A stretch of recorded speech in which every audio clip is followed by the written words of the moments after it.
Pemirsa, aniaya warga desanya sendiri hingga harus diamputasi dan mengalami cacat permanen. Oknum Kepala Desa Sidodadi, Kecamatan Belitang ditangkap polisi di Lombok Tengah.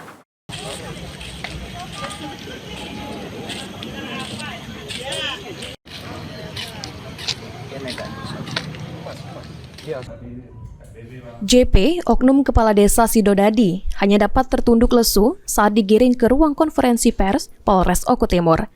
Dengan pengawalan ketat oleh anggota Satreskrim Polres Oku Timur, JP ditangkap atas dugaan tindak pidana penganiayaan yang dilakukannya terhadap salah seorang warga desanya sendiri bernama Ali Fatan. Penganiayaan tersebut terjadi pada tanggal 25 Oktober 2024 beberapa bulan lalu. Saat itu, Jupri mendatangi rumah Ali Fatan untuk membahas tentang masjid baru yang dipergunakan untuk sholat Jumat. Tiba-tiba terjadi cekcok mulut yang berujung pada penusukan yang dilakukan Jupri di paha serta betis korban sehingga korban dilarikan di rumah sakit dan akhirnya harus diamputasi.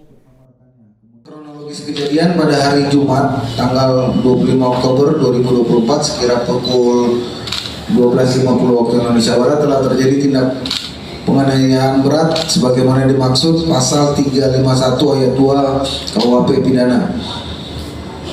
Dengan cara pelaku saudara Jupri Alamsyah datang ke rumah korban saudara Ali Fatan, dan pada saat itu korban sedang duduk dan ngobrol di depan toko bersama rekannya. Kemudian pelaku Jupri Alamsyah terlibat cekcok mulut dengan korban saudara Ali Fatan terkait permasalahan penggunaan masjid baru untuk melakukan kegiatan ibadah sholat Jumat.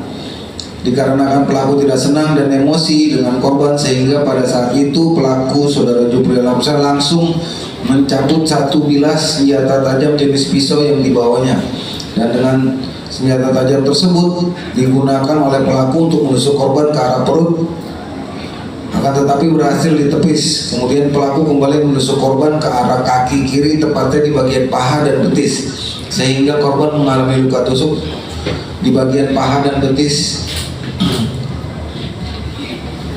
kiri korban. Dan atas kejadian tersebut korban langsung dilarikan ke RS Carita Belitang, setelah itu dirujuk ke RS Siti Fatimah Palembang serta dirawat selama 1 bulan lamanya.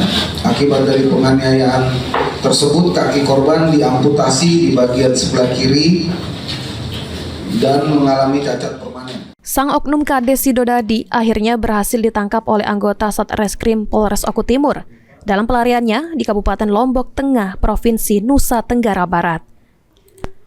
Atas perbuatannya, pelaku dijerat dengan Undang-Undang KUHP nomor 351 ayat 2 dengan ancaman hukuman 5 tahun hukuman penjara.